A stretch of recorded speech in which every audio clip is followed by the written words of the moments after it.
이제 이 금 보유량을 균등화하는 정책을 하기 위해서 서유럽 국가들은 이렇게 팔았고 나머지 중동, 아시아, 동유럽 이 국가들은 이렇게 사가지고 지금은 사실 이 차이가 거의 없어요. 완전 고르게 분배가 됐다는 거죠. 네. 1970년부터 준비한 글로벌 근본이제 두 번째 내용입니다. 두 번째 파트입니다. 지난번에는 이제 브레튼 우즈가 어떻게 흥망성쇠가 있었냐 요거에 대한 내용인데 이번 파트에서는 어떤 내용이냐면 진짜 1970년부터 유럽을 포함한 전 세계가 글로벌 근본이제를 준비하기 위해서 어떻게 해왔는지 무엇을 어떻게 해왔는지에 대해서 적나라하게 이야기가 되고 있어요. 그래서 그 이야기에 대해서 말씀을 드릴 건데 그 가장 중요한 게 바로 이겁니다. 유럽의 금평준화 정책이라는 건데 요게 뭔지 여러분들께 이야기 드려보도록 하겠습니다. 앞서 언급한 바와 같이 유럽은 개도국의 이익을 고려한 공평하고 지속 가능한 체제를 선호했고 동맹국의 지원을 받은 프랑스는 나중에 근본이제를 목표로 하고 있었다. 놀랍게도 내가 발견한 것은 유럽 중앙은행들이 1990년대에 금을 다른 나라와 비교하여 금 보유량을 균등화하기 위해 금을 판매하기 시작했다는 것입니다. 이거 아주 중요한 내용이에요. 어차피 밑에서 더 설명을 드릴 테니까 이어서 말씀드려 보겠습니다. 모든 금이 고르게 분배된다면 새로운 근본이제가 공평할 것이며 이는 유럽 중앙은행이 관리해온 방식입니다. 2008년 금융위기 이후 네덜란드 재무장관인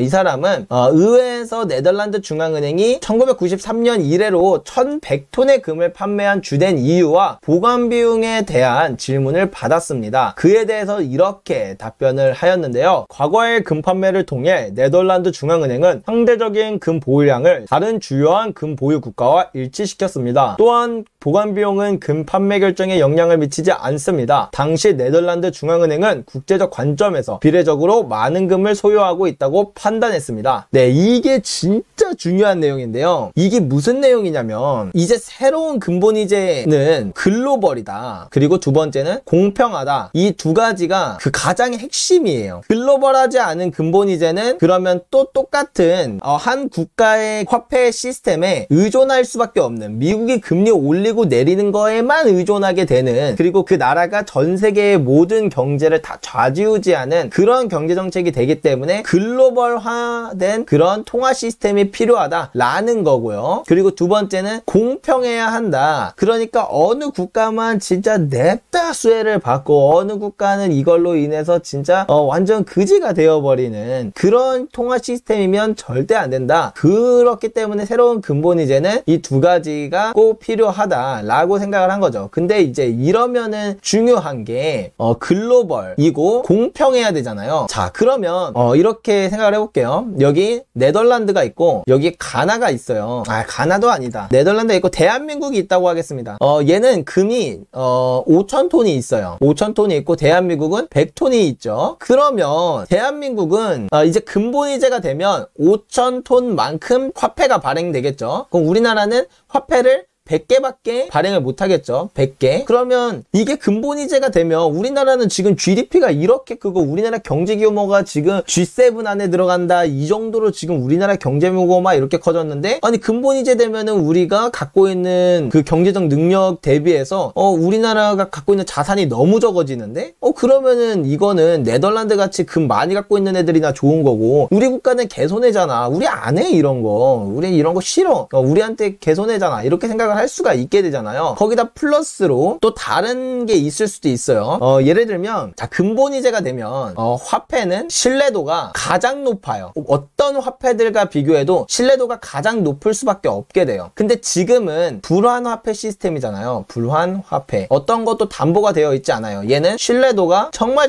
낮아요. 그러면 지금은 다 같이 낮기 때문에 지금은 다 같이 불환화폐이기 때문에 환율이라는 게 1달러당 1,000원이다. 이렇게 잘 유지가 되고 있는 건데 근데 갑자기 미국만 근본이제가 돼버리면 얘네에 대한 화폐의 가치가 크게 치솟으면서 환율이 뭐 10,000원? 100,000원? 이렇게 돼버리겠죠. 이러면 어떻게 되냐면 우리나라만 엄청난 이득을 보는 거예요. 그러니까 미국은 그대로 똑같은 1달러로 1,000원짜리 물건을 살 수 있었는데 100,000원짜리 물건을 살 수 있게 되다 보니까 우리나라의 물건이 너무 싸 보이겠죠. 그럼 우리나라는 수출이 갑자기 너무 잘 되겠죠. 그러면은 이 근본이제를 하게 되면 그 불안화폐를 지니고 있는 그 국가의 화폐 가치가 평가절하되면서 그 국가들이 무역에서 정말 큰 이점을 얻게 된다는 거죠. 그러면 나도 근본이제 하기 싫은데 나도 우리나라 자국 화폐 가치 낮춰가지고 이렇게 수출해서 돈 벌고 싶은데 이런 게 될 수 있으니까 그럼 누구는 근본이제하고 누구는 근본이제 안 하면 이것도 불공평할 수 있잖아요. 예, 이렇게 결국에는 공평한 시스템이 되려면 누구만 금이 많고 뭐 한국, 일본, 중국, 유럽 이렇게 했을 때 뭐 누구만 금이 많고 누구는 금이 적고 요러면 안 되고 다 공평하게 가져가야 된다. 근데 여기서 중요한 건 네덜란드가 금을 팔았다 그랬잖아요. 네덜란드는 우리가 금을 많이 갖고 있어서 비례적으로 금을 좀 많이 갖고 있어서 팔았다. 근데 여기서 중요한 말은 비례적으로예요. 비례적으로.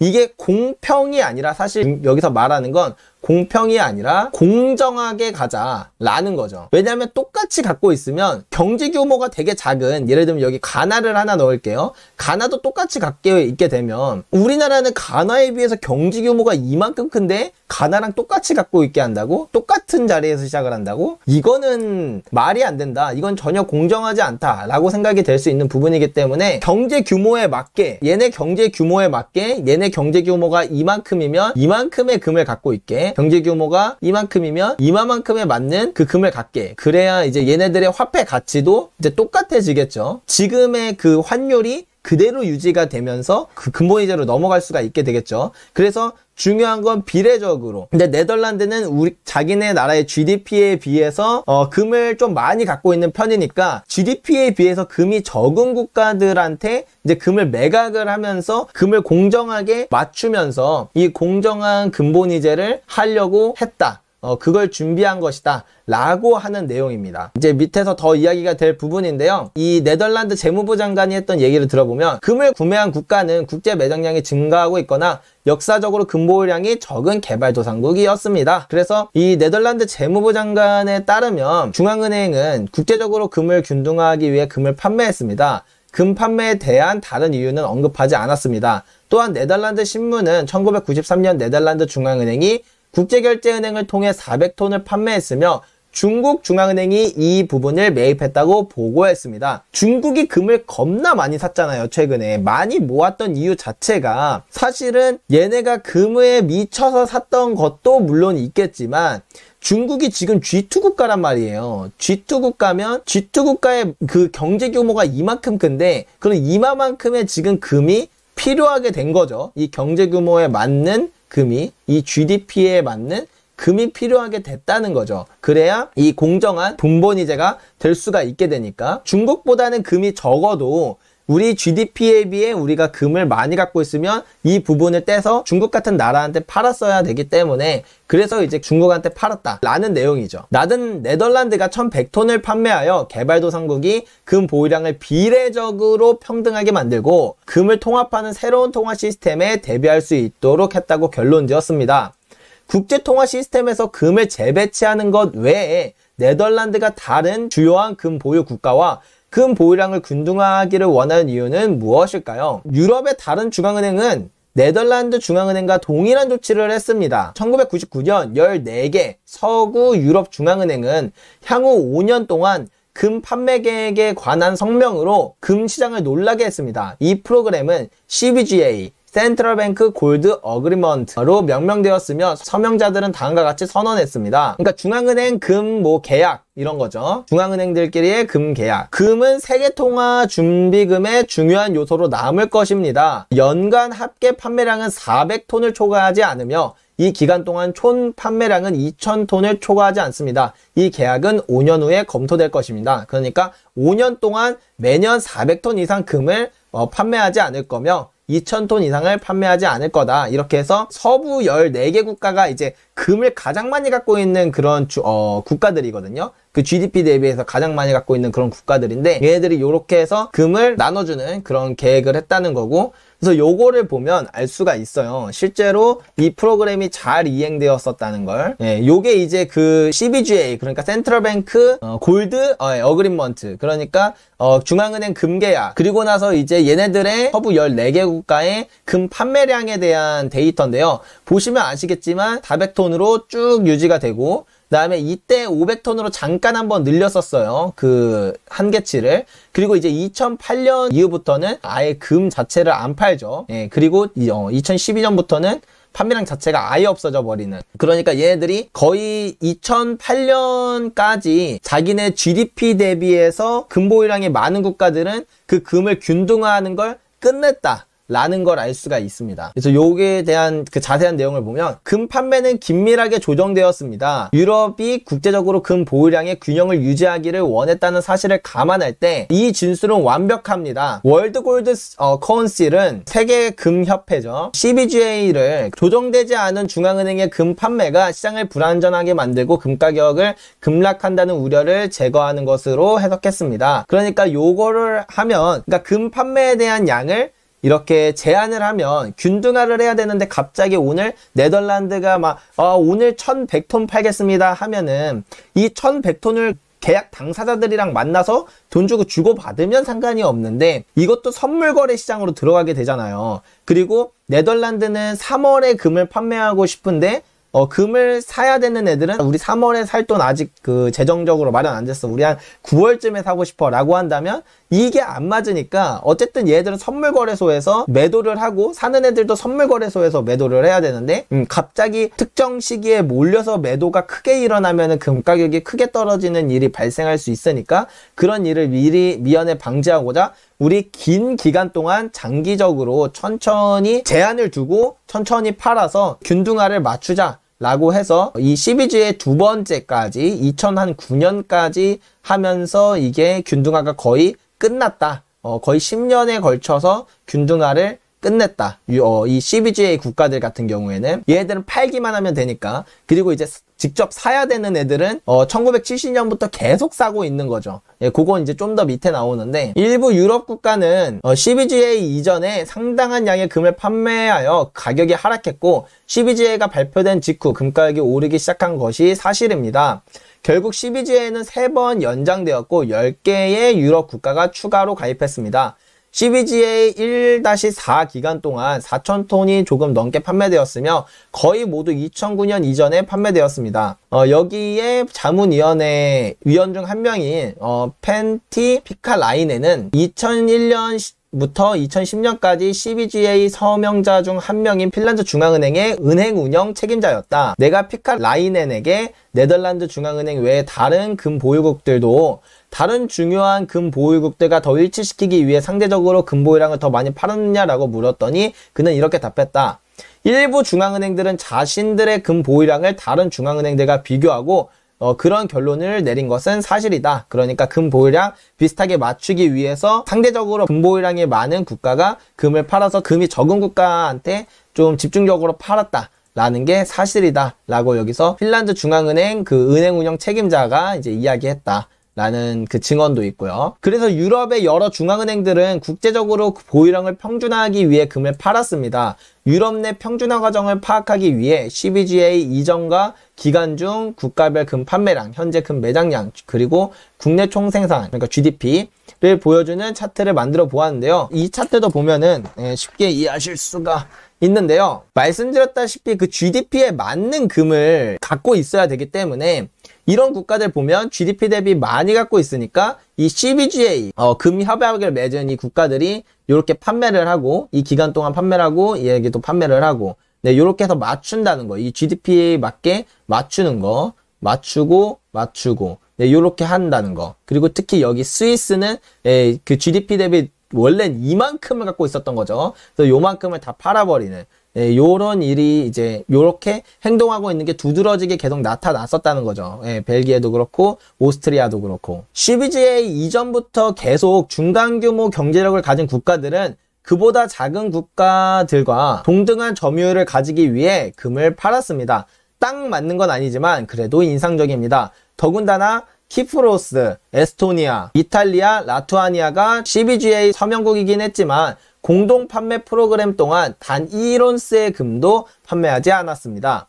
핀란드와 아일랜드는 비록 비중은 적지만 CBGA 기간 동안 금 구매자였으며 이는 전반적으로 준비금을 비교할 때 의미가 있습니다. CBGA는 금 판매를 위한 공동 프로그램이 아니라 금 보유량을 균등화하는 공동 프로그램인 것으로 보입니다. 왜냐하면 얘네들이 팔았던 그 금들이 금 보유량이 비교적 적은, 그 GDP랑 비교했을 때 금 보유량이 비교적 적은 국가들한테 팔았다는 것이 되게 일관되게 나타난다 보니까 얘네들이 단순히 금을 팔고 싶어서였으면 그냥 아무한테나 팔면 되지 왜 굳이 그런 국가들한테만 팔았는가를 이제 이해해보면 이 프로그램 자체가 그런 프로그램이었다 라고 좀 두드러지게 나타난다고 볼 수 있는 것 같아요. 그리고 영국을 보면 이 프로그램의 목적이 가장 두드러지게 나타난 모습입니다. 요것도 보면 이제 이 프로그램부터 해서 금보유량이 이제 진짜 고르게 분배되었다는 걸 알 수가 있어요. 이 파란색 선이 그 CBGA 국가들, 그러니까 서유럽 국가들이고, 얘는 미국, 얘는 이제 기타 뭐 중동, 아시아, 그리고 동유럽 이런 국가들이거든요. 이때 보면 이때까지만 하더라도 이 괴리가, 이 금이 많은 국가와 적은 국가, 서유럽과 그냥 다른 국가들의 괴리가 이렇게 컸다는 거죠. 이렇게 큰 상태에서 근본 이제를 당연히 할 수가 없었겠죠. 예, 그러니까 이제 이 금 보유량을 균등화하는 정책을 하기 위해서 서유럽 국가들은 이렇게 팔았고, 나머지 중동, 아시아, 동유럽 이 국가들은 이렇게 사가지고 지금은 사실 이 차이가 거의 없어요. 완전 고르게 분배가 됐다는 거죠. 이렇다는 것을 알 수가 있습니다. 그리고 특히 요때를 보면, 요때가 이제 1999년 CBGA가 설립된 게 1999년이고 이제 1990년은 여기 네덜란드가 이제 금 판매를 하면서 이런 것들이 더 두드러지게 보였던 거 1993년 요때를 보면 이제 요때부터 기울기가 확실히 줄어들고 확실히 늘어난다는 걸 알 수가 있죠. 그리고 가장 가파른 건 역시 2008년 이후부터 얘네들이 이제 크게 상승을 하고 있는 모습이라는 것도 보여지는 것 같습니다. 그래서 내용을 이어나가면, 그리고 이것을 보면 더 확실하게 알 수 있는데요. 전 세계 공식 금 매장량은 1970년대 이후 더 고르게 분포되었습니다. 평준화 과정은 지금도 계속되고 있습니다. 2018년 헝가리 중앙은행은 공식 매장량의 10배인 31.5톤의 금을 매입했습니다. 그래서 이때 헝가리 중앙은행이 그 금을 매입하면서 어떻게 이야기를 했냐면, 국제 금융 시스템의 구조적 변화의 시기에 안정적 역할을 할 수 있기에 금을 샀지만 금 보유고를 다른 나라들에게 더 잘 맞추기 위해서도 금을 샀습니다. 바로 여기서도 나오죠. 헝가리도 똑같은 이야기를 한다는 거예요. 이거는 헝가리가 2018년에 했던 얘기인데 이 이야기가 사실 예전부터 계속됐었다는 거죠. 여기 네덜란드 때도 비례적 많이 하고 있다 그래서 판매했다. 그리고 뭐 핀란드도 똑같고 이런 것들이 계속 일어나고 있다는 거죠. 이 시사하는 바가 하나로 계속 좁혀지잖아요. 이 모든 퍼즐들을 맞춰보다 보면 결국에 하나로 이어진다는 거죠. 폴란드 중앙은행은 2019년 125.7톤을 구매했고 다음과 같이 말했다. 이번엔 폴란드예요. 폴란드 중앙은행 외환보유고에서 금이 차지하는 비중은 모든 중앙은행 평균 10.5%보다 낮고 유럽 국가 평균 20.5%보다 훨씬 더 낮습니다. 금 구매는 국가의 전략적 재정 완충 장치를 증가시킬 뿐만 아니라 외환보유고에서 금이 차지하는 비중 측면에서 모든 중앙은행의 평균 10.5%에 가깝게 만들어야 했습니다. 그러니까 금 보유량을 평균에 맞추기 위해서 금을 샀다라는 말을 폴란드도 똑같이 하고 있습니다. 그래서 요거를 보면, 근데 여기서 제가 앞서서 사실 GDP 대비라고 미리 말씀을 드렸는데 사실 그 방금 폴란드가 한 얘기를 들어보면 외환보유고에서 차지하는 금의 비중이 얼마인가를 보면 오히려 요렇게 보면 안 된다라는 걸 알 수가 있죠. 예, 미국 80%, 유라시아 60%, CBGA 30%, 그 다음에 세계 한 10% 정도 보면은 애들이 공평하게 뭔가 나눠 가졌다라는 느낌이 잘 없잖아요. 그냥 많은 애들은 되게 많고 적은 애들은 되게 적고 일단 이런 느낌이라, 그래서 요렇게 보면 안 되고 경제력으로 봐야 된다 라는 내용이 이제 밑에 이어서 나오는데요. 우리는 의심할 여지 없이 국제금융 시스템의 변화에 대비하고 금 보유량을 비례적으로 조정하는 것에 대해 읽었습니다. 나는 네덜란드 재무부 장관, 헝가리 중앙은행, 폴란드 중앙은행이 총 매장량 대비 금 매장량 비율을 평준화하는 것에 대해 이야기한다는 것을 알고 있지만 사실 GDP 대비 금 매장량에서 더 중요한 패턴을 보았습니다. 이에 대한 완벽한 설명을 위해 위에 차트를 준비했는데요. 공식 금 보유량을 유럽 국가의 총 보유량, 외환 금 SDR 대비 백분율로 보여주는 차트입니다. 그래서 요걸로 보면 뭔가 뚜렷한 그런 게 보이지 않지만 GDP 대비 금 매장량으로 보았을 때가 가장 공평하게 이루어진다 라는 그거죠. 그래서 오늘 이제 파트 2는 요렇게 해서 일단 준비가 되었는데요. 실제로 진짜 이 글로벌 근본이제라는 게 그냥 뭔가 근본이제 하면 다 음모론 같고 다 희망회로만 돌리는 것 같고 어디서 주워들은 것 같고 하지만 진짜 이 제대로 분석하죠. 이분 제가 전에도 말씀드렸지만 게인스빌 코인스의 금 분석가 얀 뉴베누이스의 이분의 그 분석 수준이 정말 남다르다는 걸 알 수 있고 이 모든 그 퍼즐들이 다 글로벌 근본이제 그 공평하고 글로벌한 그 근본이제에 대한 그 모든 준비 과정이었다라는 걸 알 수 있는 그런 칼럼이 아닌가 싶습니다. 물론 뭐 저는 근본이제가 될 거라고 생각해서 금을 투자한 건 아니에요. 뭐 요런 가능성도 있다라는 걸 보는데 충분히 진짜 그럴 수 있겠다라고 생각이 드는 부분인 거고 이제 저와 뭐 또 다른 생각을 가지신 분들도 많이 계시겠지만 어쨌든 진짜 지금 달러 패권이 좀 많이 위태위태한 그런 상황이 좀 더 다가가고 있다라는 부분도 많이 뭐 러시아나 뭐 중국이나 심지어 가나한테까지도 이렇게 나오는 모습들을 보면서 알 수가 있고 그리고 브릭스 국가들이 그 근본이제를 담보로 한 CBDC 화폐를 만든다는 그런 발표도 갑자기 나온 그냥 뜬금없이 갑자기 튀어나온 그런 게 아니라 사실 정말 오래전부터 준비한 것일 수 있겠다. 충분히 그럴 가능성 있겠다라고 생각이 드는 그런 칼럼인 것 같습니다. 여러분들은 어떻게 생각하시나요?